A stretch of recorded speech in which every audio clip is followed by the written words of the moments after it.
قال رب بما أغويتني لأزينن لهم في الأرض ولأغوينهم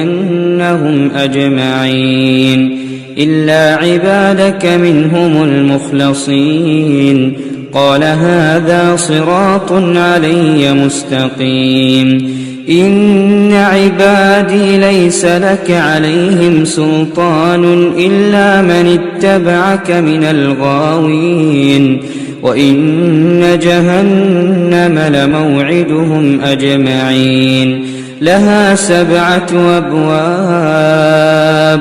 لكل باب منهم جزء